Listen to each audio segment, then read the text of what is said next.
السلام علیکم every one. جنت کے پتے ناول کی یہ 41 ایپیسوڈ ہے۔ چلیے شروع کرتے ہیں۔ ترکی والوں کو سلام۔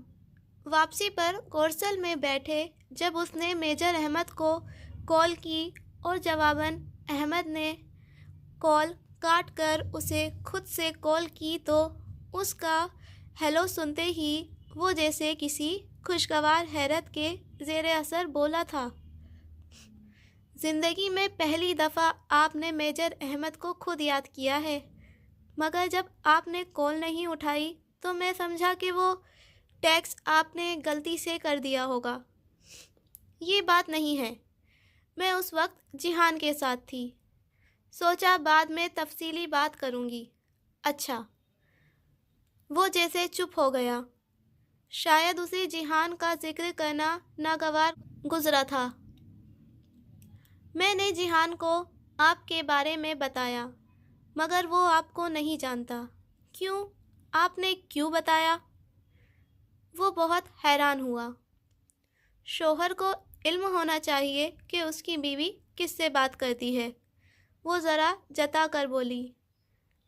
جانتی تھی کہ اس کا استحقاق سے شوہر کی بات کرنا احمد کو کتنا برا لگتا تھا۔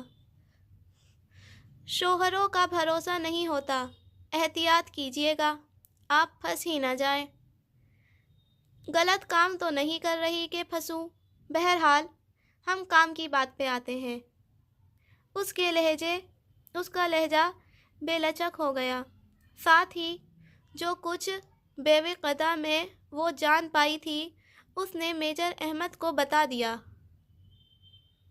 میں وہ رپورٹ شائع کروانا چاہتی تھی، مگر جہان نے منع کر دیا۔ روانی میں کہہ گئی، پھر ایک دم خاموش ہو گئی۔ وہ منع تو کرے گا، اس کا بہت کچھ داؤں پر لگے گا۔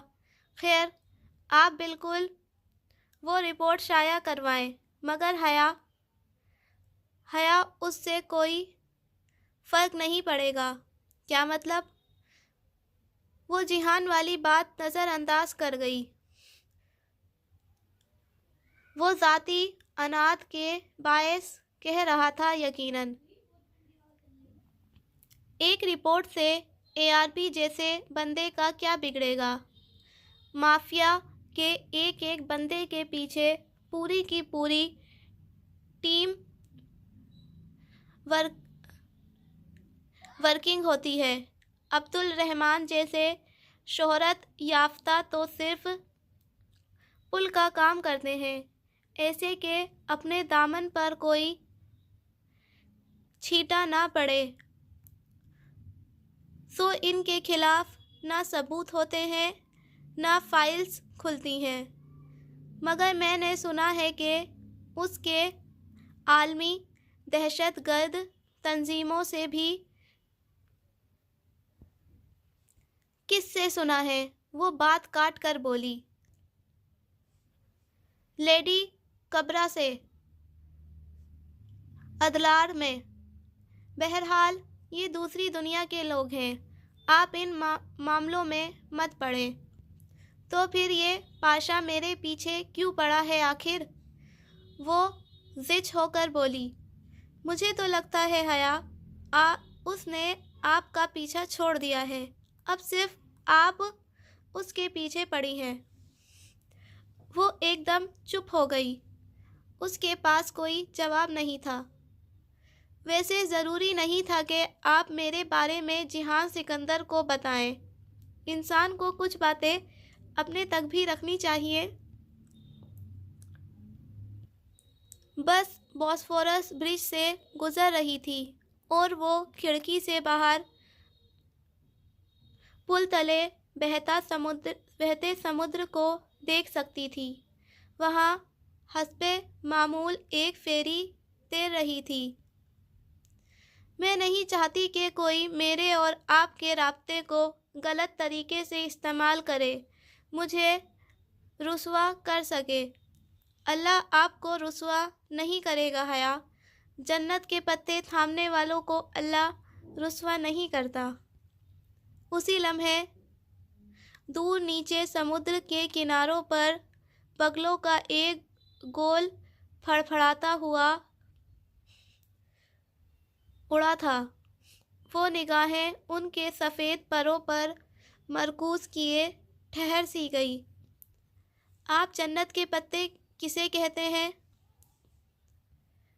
احمد نے گہری سانس لی اور کہنے لگا، آپ جانتی ہیں آدم علیہ السلام اور حوا علیہ السلام میں جنت میں رہا کرتے تھے۔ اس جنت میں جہاں نہ بھوک تھی، نہ پیاس، نہ دھوپ اور نہ برہنگی۔ تب اللہ نے انہیں ایک ترغیب دلاتے درخت کے پاس جانے سے روکا تھا تاکہ وہ دونوں مصیبت میں نہ پڑ جائیں۔ وہ سانس لینے کو رکا، بس اب پل کے آخری حصے پہ تھی۔ بگلوں کا گول فیری کے اوپر سے پھڑپھڑاتا ہوا گزر رہا تھا۔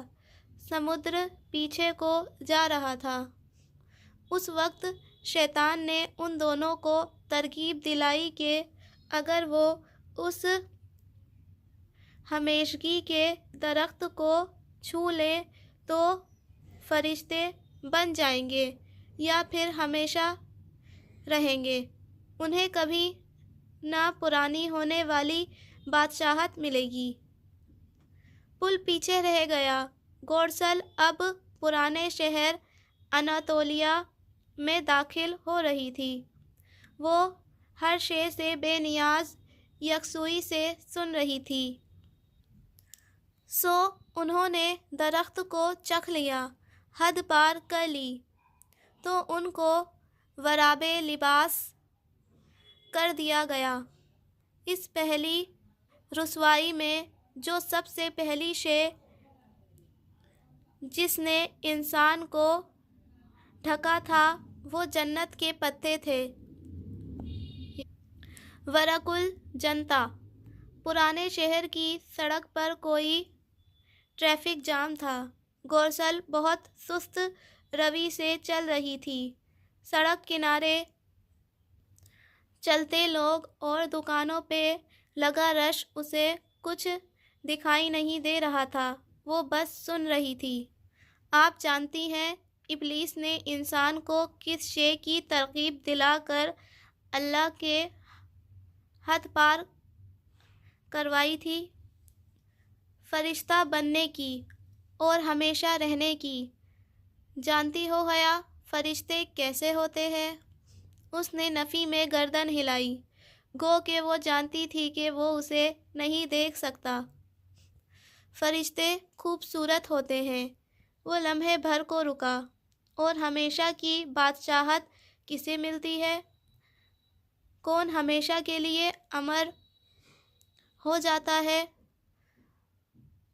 وہ جسے لوگ بھول نہ سکیں، جو انہیں مسحور کر دے، ان کے دلوں پر قبضہ کر لے۔ خوبصورتی اور امر ہونے کی چاہ، یہ دونوں چیزیں انسان کو دھوکے میں ڈال کر ممنوعہ حد پار کرواتی ہیں، اور پھل کھانے کا وقت نہیں ملتا۔ انسان چکھتے ہی بھری دنیا میں رسوا ہو جاتا ہے۔ اس وقت اگر وہ خود کو ڈھکے تو اسے ڈھکنے والے جنت کے پتے ہوتے ہیں۔ لوگ اسے کپڑے کا ٹکڑا کہیں یا کچھ اور، میرے نزدیک یہ ورق الجنہ ہے۔ پرانے شہر کی قدیم اونچی عمارتوں پر سے دھوپ رینگ گئی تھی، اور اب چھاؤں کی نیلاہٹ ان پر چھا رہی تھی۔ وہ سانس روکے، موبائل کان سے لگائے دم سادھے بیٹھی سن رہی تھی۔ جنت کے پتے صرف اسی کو ملتے ہیں جس نے ترغیب کو چکھنے کی کوشش کی ہوتی ہے، اور ان کا سفر ان کو خود پہ لگا لینے کے بعد ختم نہیں ہو جاتا، کیونکہ ان کو تھامنے سے پہلے انسان جنت میں ہوتا ہے۔ تھامنے کے بعد وہ دنیا میں اتار دیا جاتا ہے، بخشش مل جاتی ہے، مگر دنیا شروع ہو جاتی ہے۔ اور پھر وہ جیسے دھیرے سے مسکرایا۔ دنیا والوں نے جنت تو نہیں دیکھی ہوتی نا، سو ان کو معلوم ہی نہیں ہوتا جنت کے پتے دکھتے کیسے ہیں، سو وہ ان کے ساتھ سلوک بھی وہی کرتے ہیں جو کسی شے کی اصل جانے بغیر اس کے ساتھ کیا جاتا ہے۔ اگر دنیا میں اترنے کے بعد دنیا والوں کے رویے سے پریشان مت ہوئے کریں۔ وہ خاموش ہوا تو کوئی طلسم ٹوٹا۔ شہر کا بلبلہ جو اس کے گرد تن چکا تھا پھٹ کر ہوا میں تحلیل ہو گیا۔ تھینکس میجر احمد، وہ گہری سانس لے کر بولی۔ اس وقت کچھ زیادہ کہنے کے قابل نہیں تھی۔ آپ اچھے انسان ہیں، اچھی باتیں کرتے ہیں۔ شکریہ، میں اب فون رکھتا ہوں، اپنا خیال رکھیے گا۔ اس نے فون کان سے ہٹایا۔ اس کا کان سن ہو چکا تھا۔ قدیم شہر کی عمارتوں میں اس کو ابھی تک میجر احمد کی باتوں کی بازگشت سنائی دے رہی تھی۔ اناتولین سٹی میں ایک سیمینار ہے، چلو گی؟ ہالے نے روم کے دروازے سے جھانک کر اسے مخاطب کیا۔ وہ جو اپنی کرسی پر بیٹھی میز پہ پھیلی کتابوں میں منہمک تھی، چونک کر پلٹی۔ ابھی تو ممکن نہیں ہے، میرے پورے 2 چیپٹر رہ گئے ہیں۔ حیا نے صفحے آگے پلٹ کر دیکھا اور پھر نفی میں گردن ہلائی۔ کار میں پڑھ لینا، کتاب ساتھ لے چلو، اتنا ضروری کیا ہے؟ تم پچھتاؤ گی نہیں، لکھ کر رکھ لو۔ ہالے مصر تھی، سو اس نے کتاب ساتھ رکھ لی، پزل باکس بھی بیگ میں ڈال لیا اور بھنی مونگ پھلی کا پیکٹ جو کل ہی دیا اسٹور سے لائی تھی ہاتھ میں پکڑ لیا۔ کپڑے ٹھیک ہیں؟ اس نے گردن جھکا کر صبح کے پہنے لباس کو دیکھا۔ گرے اسکرٹ کے ساتھ لائم گرین بلاؤز اور اوپر گرے اسکارف جو ابھی پن اپ کیا تھا۔ ہاں ٹھیک ہے، چلو۔ ہالے نے کار کی چابی اور پرس سنبھالا۔ یہ اس کا خوش قسمت دن تھا کہ آج اس کے پاس کار تھی۔ وہ سیمینار ہوٹل کے جس ہال میں تھا، وہ ہال سب سے اوپر والے فلور پر تھا۔ اس کی 2 متوازی دیواریں گلاس کی بنی تھیں۔ ہال کھچا کھچ بھرا تھا، عورتیں، لڑکیاں اور بے حد معمر خاتونیں، خالص نسوانی ماحول تھا۔ ان دونوں کو شیشے کی دیوار کے ساتھ جگہ ملی۔ حیا کی کرسی قطار کی پہلی کرسی تھی، سو اب اس کے دائیں طرف گلاس وال تھی اور بائیں طرف ہالے۔ اس نے مونگ پھلی کا پیکٹ کھول کر درمیان میں رکھ دیا تھا۔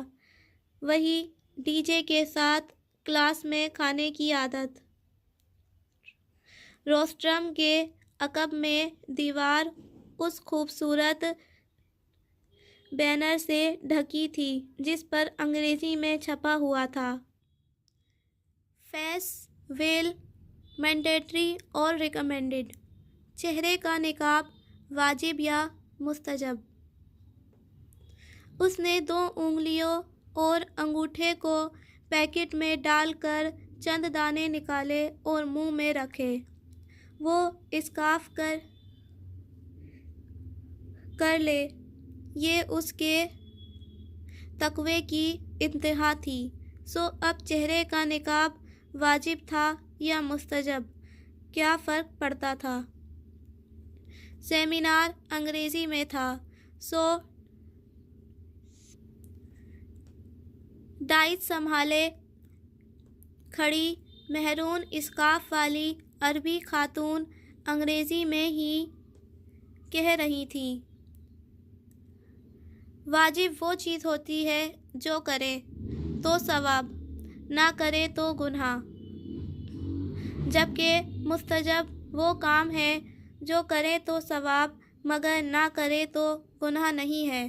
اب اس بات پر تو سب راضی ہیں کہ لڑکیوں کا سر اور جسم ڈھکنا واجب، لیکن کیا چہرہ ڈھکنا بھی لازمی ہے؟ حیا کے دائیں جانب گلاس وال پہ ایک دم سے کوئی پرندہ آ ٹکرایا تھا۔ وہ چونکی۔ وہ ننھی سی چڑیا تھی جو شیشے سے ٹکرا کر نیچے گر گئی تھی۔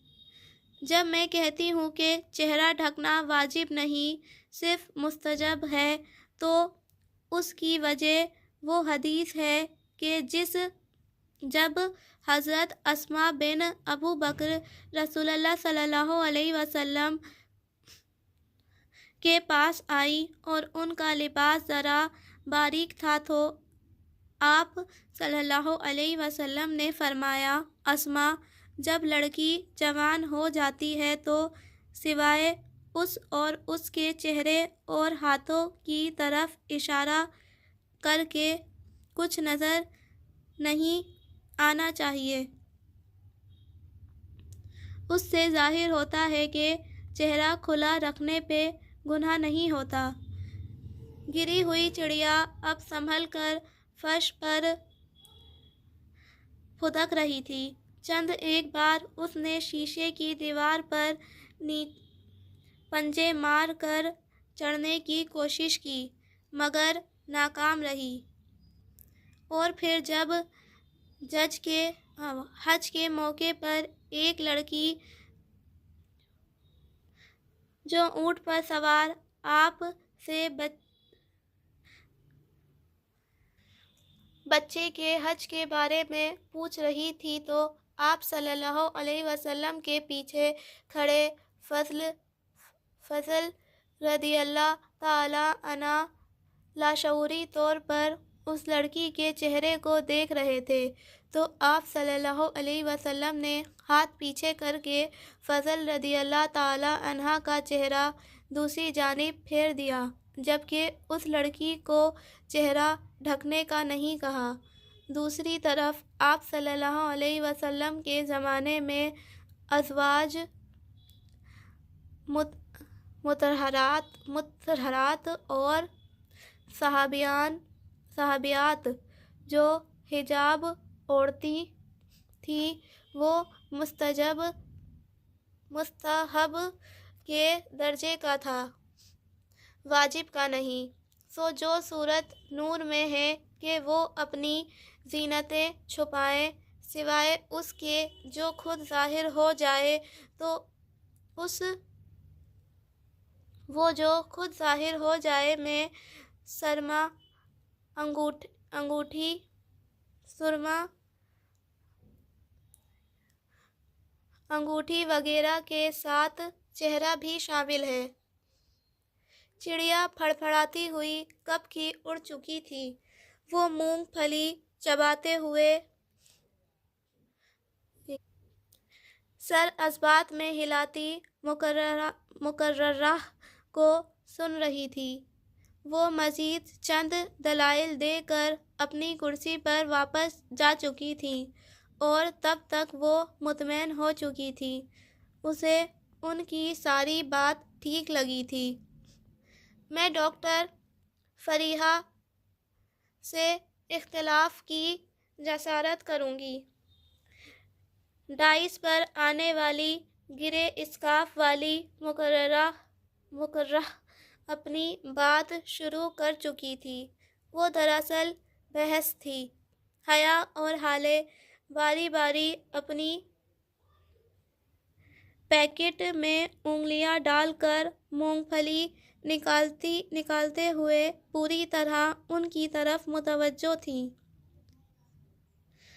رہی اسماء بنت ابو بکر رضی اللہ تعالی عنہا والی حدیث، اس کی تشریح تو محرم رشتوں کے لحاظ سے بھی کی جا سکتی ہے کہ وہ رسول اللہ صلی اللہ علیہ وسلم کی سالی تھیں، اور اسی حدیث سے ہم دلیل لیتے ہیں کہ بہنوئی سے چہرے کا پردہ نہیں ہوتا، اور حضرت فضل رضی اللہ تعالی عنہ والا واقعہ حج کے موقع پر تھا، اور حج پر آپ صلی اللہ علیہ وسلم نے سختی سے نقاب یا دستانے پہننے سے منع فرمایا تھا، جس سے ظاہر ہوتا ہے کہ نقاب کرنا اس زمانے میں ایک کامن پریکٹس تھی۔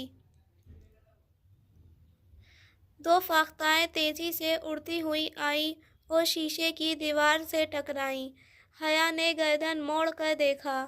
وہ اب ٹکرا کر نیچے جا گری تھیں اور اگلے ہی پل اٹھ کر اڑ گئیں۔ حضرت عائشہ رضی اللہ تعالی عنہا کہتی ہیں کہ جب گریبانوں کو ڈھانپ لینے کا حکم نازل ہوا تھا تو مدینے کی عورتوں نے وہ حکم سنتے ہی اپنی اوڑھنیاں حصوں میں پھاڑی اور سر سے پاؤں تک خود کو اس طرح ڈھانپ لیا۔ یہاں ڈھانپنے سے مراد چہرہ ڈھانپنا بھی ہے، سو وہ جو خود ظاہر ہو جائے۔ میں انگوٹھی، سرما، جوتی تو آتی ہے مگر چہرہ نہیں۔ پھر جب ابن عباس رضی اللہ تعالی عنہ سے آیت حجاب کی تفسیر پوچھی گئی تو آپ رضی اللہ تعالی عنہ نے اپنی چادر سر پر لپیٹ کر بکل مار کر دکھائی، یوں کہ بس ایک آنکھ واضح تھی۔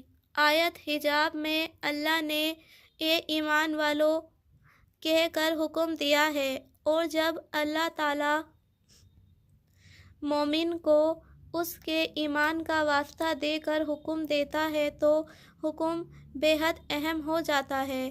اس سے صاف ظاہر ہے کہ صرف سر اور جسم ڈھکنا واجب نہیں بلکہ چہرہ ڈھکنا بھی واجب ہے۔ وہ گردن ذرا سی پھیرے شیشے کی دیوار کو دیکھ رہی تھی، جہاں تھوڑی سی دیر میں بہت سے پرندے ٹکرائے تھے۔ تایا فرقان کہتے تھے کہ پرندے یوں اس لیے کرتے ہیں کیونکہ وہ پچھلے سال جب یہاں سے گزرے تھے تو وہ عمارت وہاں نہیں تھی، اب وہ راستے پر اپنی رو میں اڑتے جا رہے ہوتے ہیں تو ٹکر لگنے پر معلوم ہوتا ہے کہ راستہ بلاک ہے۔ معلوم نہیں تایا کی فلسفی کتنی درست تھی، مگر وہ ہوٹل نیا تعمیر شدہ ہی تھا، شاید وہ واقعی پرندوں کی گزرگاہ کے درمیان بن گیا تھا۔ مستجب اور واجب بحث بہت پرانی ہے۔ ڈائس پر اب ایک سیاہ عبایا اور سیاہ اسکارف والی دراز قد شہد رنگ آنکھوں والی خاتون آ چکی تھی۔ خوبصورت شفاف چہرہ، نرم سی مسکراہٹ، سب بہت توجہ سے انہیں سن رہے تھے۔ آپ نے مستجب والوں کے دلائل سنے، آپ کو لگا ہوگا کہ وہ ٹھیک کہتے ہیں۔ آپ نے پھر واجب والوں کا بیان سنا تو لگا کہ وہ ٹھیک کہتے ہیں۔ اب آپ کہیں گے کہ دونوں ٹھیک کہتے ہیں۔ یہ وہی لطیفہ ہو جائے گا کہ آپ بھی ٹھیک کہتے ہیں۔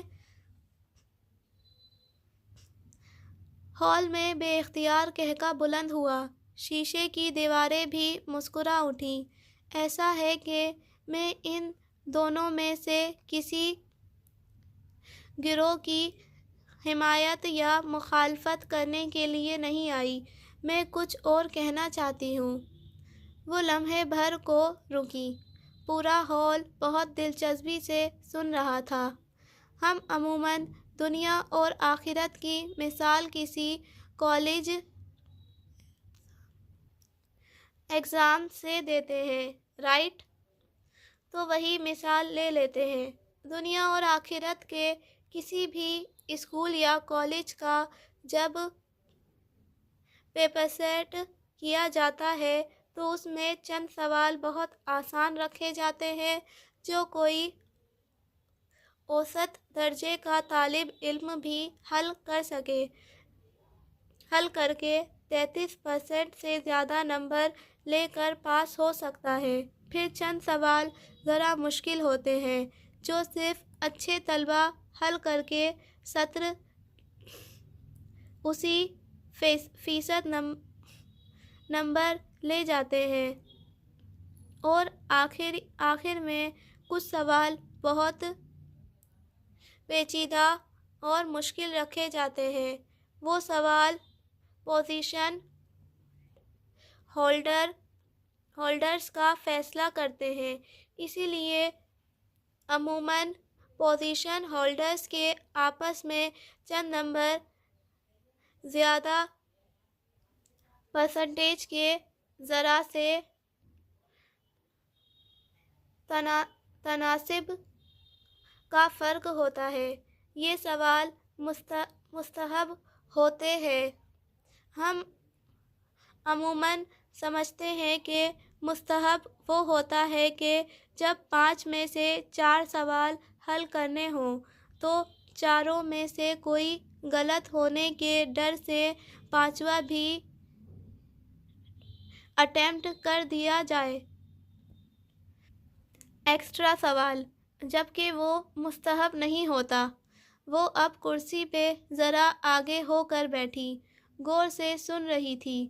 استنبول کی خوبصورت عورتوں کی خوبصورت باتوں کا بھی ایک اپنا ہی سحر تھا۔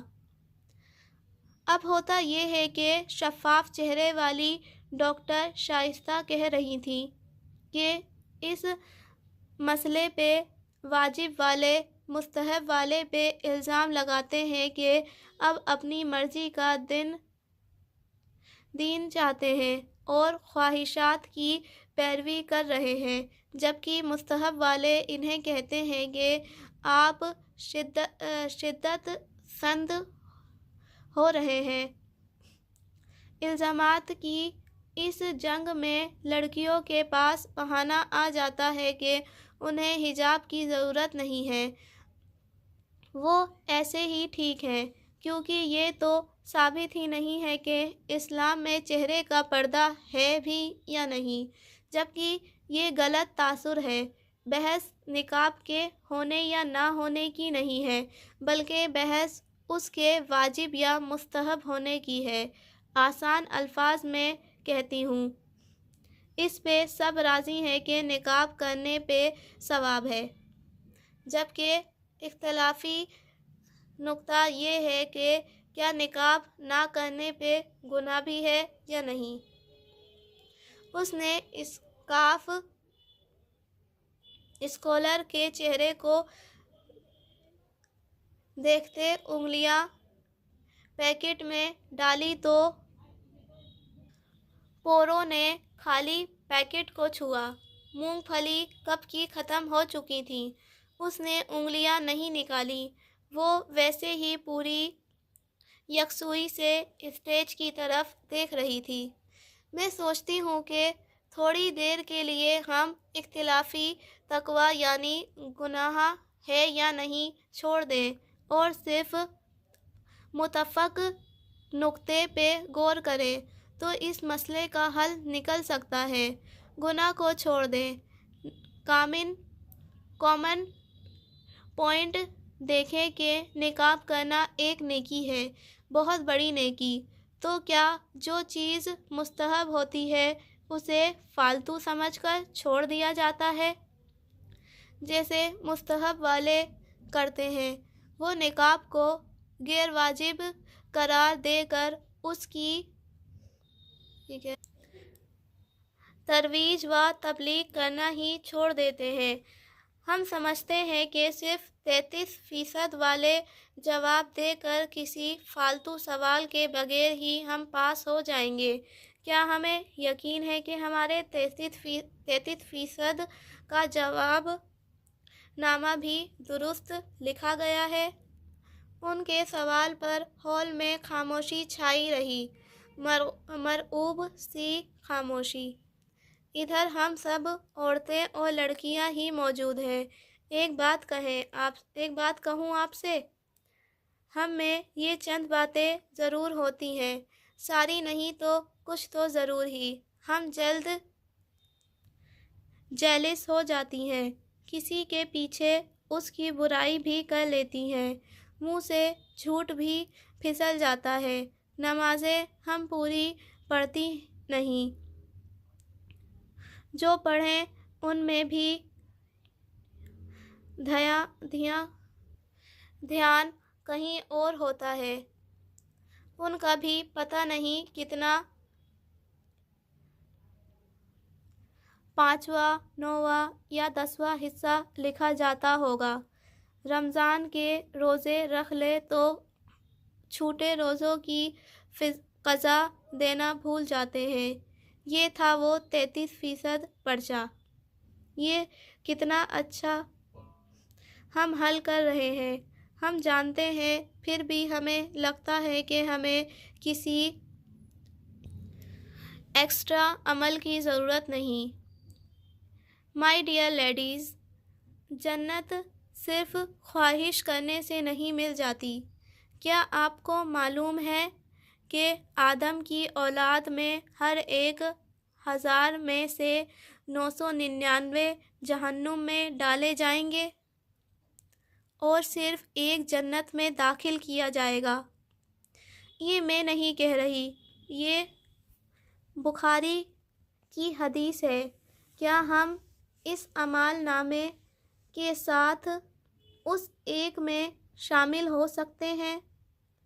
وہ بالکل ساکت بیٹھی، بنا پلکے جھپکے مقررہ کو دیکھ رہی تھی۔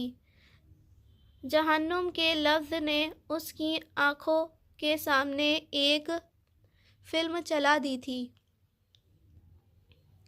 ہیراکلس کی دائمی آگ، بھڑکتا آتش دان، دہکتے انگارے۔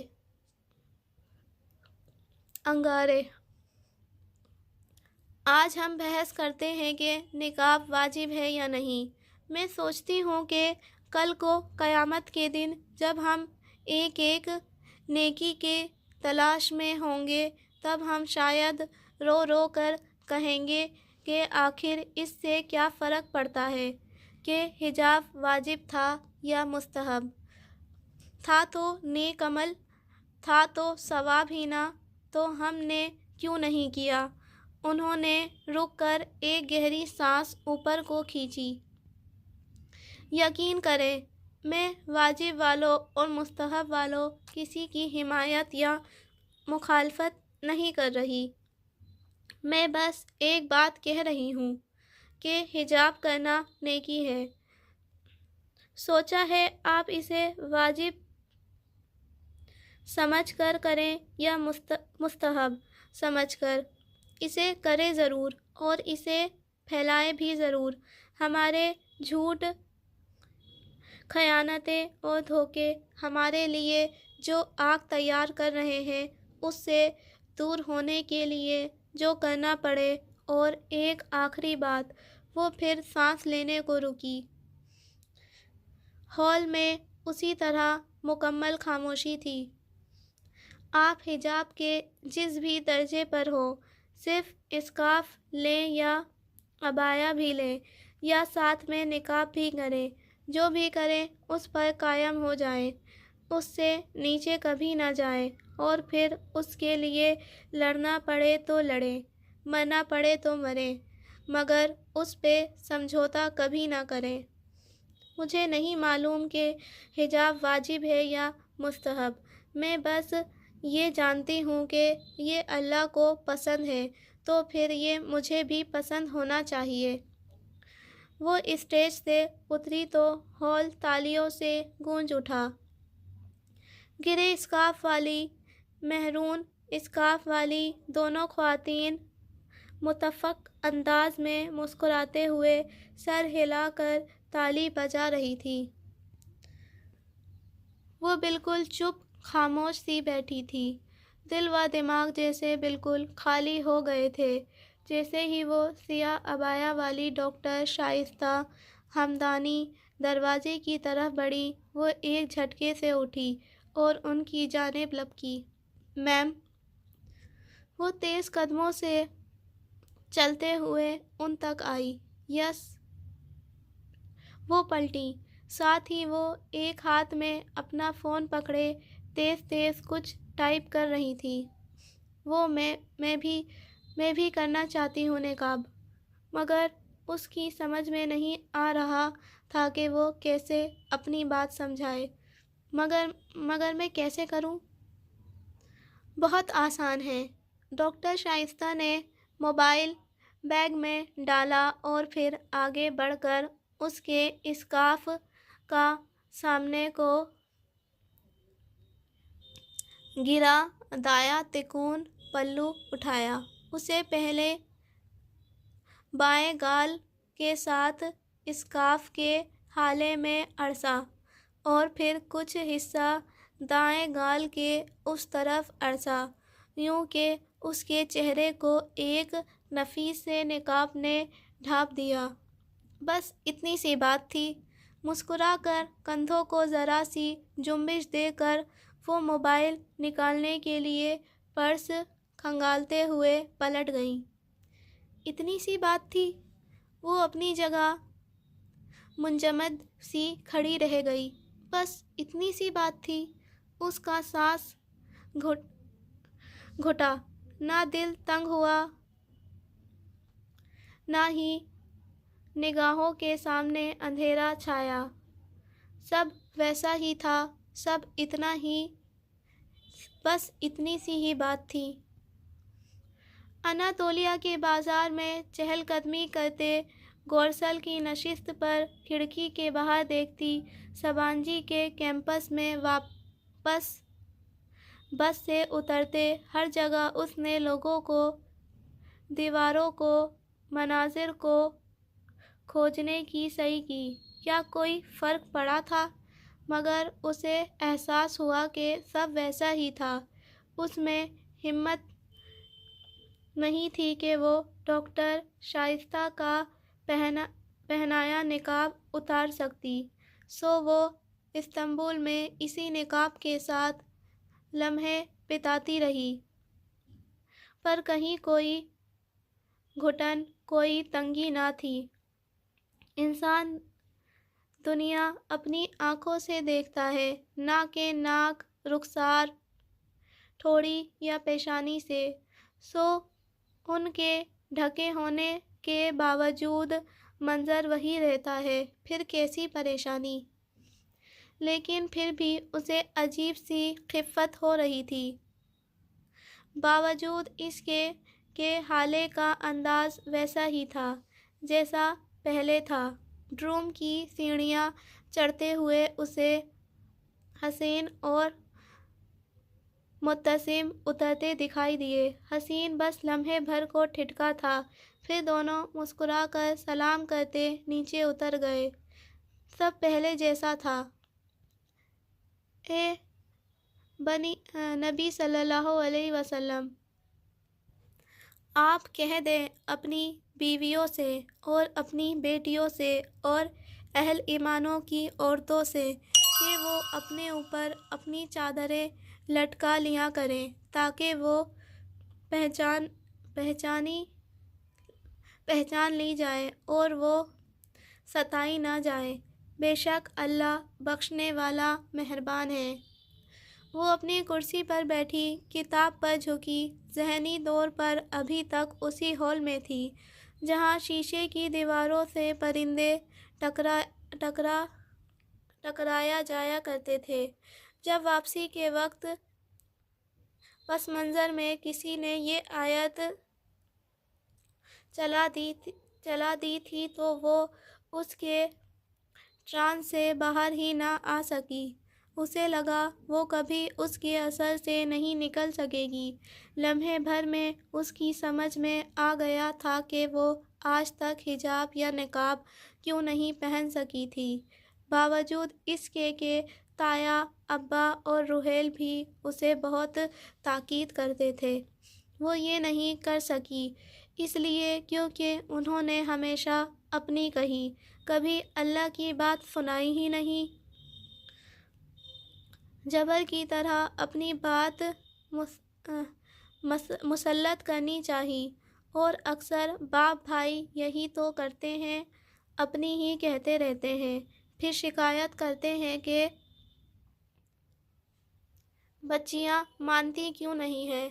کبھی اللہ کی سنوا کر تو دیکھتے، پھر علم ہوتا کہ مسلمان لڑکی چھوٹی ہو یا بڑی، نرم ٹہنی ہو یا سخت کانچ، دل اس کا ایک ہی ہوتا ہے، وہ دل جو اللہ کی سن کر جھک ہی جاتا ہے، پھر کسی وعظ، تقریر یا درس کی ضرورت نہیں رہتی۔ ایک آیت زندگی بدل دیتی ہے، بس ایک آیت۔ بیوک ادا کے ساحل پہ لہریں پتھروں سے سر پٹک رہی تھی، اس کا شور اس اونچے سفید قصر عثمانی کے اندر تک سنائی دے رہا تھا۔ محل اندھیرے میں ڈوبا تھا، راہداریاں تاریک تھیں، صرف دوسری منزل کی اسٹڈی میں نیم روشنی چھائی تھی۔ اندر ایک مدھم سا بلب جل رہا تھا، یا پھر میز پر کھلا پڑا عبدالرحمن کا لیپ ٹاپ۔ البتہ وہ اسکرین کی طرف متوجہ نہیں تھا، وہ ریوالونگ چیئر کی پشت پہ سر گرائے سوچتی نگاہوں سے چھت کو دیکھ رہا تھا۔ اس کی دونوں سونے کی انگوٹھیاں اور موٹے فریم کے گلاسز میز پہ لیپ ٹاپ کے ساتھ رکھے تھے۔ بے خیالی میں اس نے ہاتھ بڑھا کر سگریٹ کی ڈبیا اٹھائی، اسے دیکھا اور پھر ذرا کوفت سے واپس میز پر پھینک دیا۔ اس سگریٹ نوشی سے اسے چھٹکارا لے لینا چاہیے تھا اب تک، بلکہ اور بھی بہت چیزوں سے۔ اس نے آنکھیں بند کر لیں اور انگلیوں سے کنپٹیوں کو دھیرے دھیرے مسلنے لگا۔ اس کے سر میں کافی دیر سے درد تھا، شاید بہت سوچنے کے باعث۔ اعصابی دباؤ۔ اوہو، اس نے نفی میں سر جھٹکا۔ اس کے اعصاب بہت مضبوط تھے اور وہ کبھی بھی اس قسم کے دباؤ سے نہیں ہار سکتا تھا۔ اس نے خود کو یقین دلایا، ویسے بھی سب کچھ ٹھیک ہو رہا تھا، ہر شے حسب منشاء جا رہی تھی۔ جو تاش کے پتوں کا گھر اس نے بنا رکھا تھا وہ اپنے آخری مرحلے میں تھا، کامیابی بہت نزدیک تھی۔ جو وہ چاہتا تھا سب ویسے ہی ہو رہا تھا، مگر اب اسے زیادہ توانائی اور زیادہ احتیاط کی ضرورت تھی۔ پچھلی دفعہ کھیل آخری مرحلے میں بگڑ گیا تھا، ہر شے ڈھپ سے اس پر آ گری تھی، اور وہ بھی اس دوست کے طفیل دوست۔ دھوکہ دے اس سے بڑھ کر تکلیف دہشت کوئی نہیں ہوتی۔ کچھ پل کے لیے وہ اذیت ناک دن اس کی آنکھوں کے سامنے لہرائے تھے۔ اپنے قابل سے قابل دوستوں اور جاننے والوں کو چھوڑ کر وہ اس قابل نفرت آدمی کے پاس گیا تھا مدد کے لیے، اور اس نے جو کیا وہ بہت برا تھا۔ عبد الرحمن نے تلخی سے سر جھٹکا۔ اس وقت کم سے کم وہ اس واقعے اور اس شخص کو یاد نہیں کرنا چاہتا تھا جس نے اس کی پیٹھ پر چھرا گھونپا تھا۔ اللہ ضرور اسے موقع دے گا کہ وہ اس سے اپنا انتقام لے، اور وہ کبھی وہ موقع ضائع نہیں کرے گا۔ اس نے قسم کھا رکھی تھی، مگر اس وقت اسے وہ سب بھلا کر ان مواقع پر توجہ مرکوز رکھنی تھی جو اس کے سامنے تھے۔ عبد الرحمن نے کبھی موقعوں کا انتظار نہیں کیا تھا، اس نے موقع ہمیشہ خود پیدا کیے تھے اور پھر اپنے کام نکلوائے تھے۔ اب بھی وہ یہی کر رہا تھا، مگر اس سب سے پہلے اسے اس چھوٹے سے مسئلے کو پایہ تکمیل تک پہنچانا تھا جو 4-5 ماہ قبل اس نے خود کھڑا کیا تھا۔ گو کہ ہر چیز ویسے نہیں ہوئی تھی جیسے اس نے سوچا تھا۔ بڑی غلطی ہوئی اس سے ہاشم پر اعتبار کر کے، مگر پھر بھی اس سب کا اختتام ویسا ہی ہوگا جیسے اس نے سوچا تھا، جیسے اس نے پلان کیا تھا، جیسے دیمن فردوس نے مشورہ دیا تھا۔ ایک اتفاقیہ موقع اسے مزید پیدا کرنا تھا۔ اس نے میز پر رکھا اپنا فون اٹھایا اور فون بک کھولی۔ وہ نمبرز کبھی لوگوں کے اصل نام سے محفوظ نہیں کرتا تھا۔ یہ نمبر بھی اس نے ایکسچینج اسٹوڈنٹ کے نام سے محفوظ کر رکھا تھا۔ کچھ سوچتے ہوئے وہ اس نمبر پر میسج لکھنے لگا۔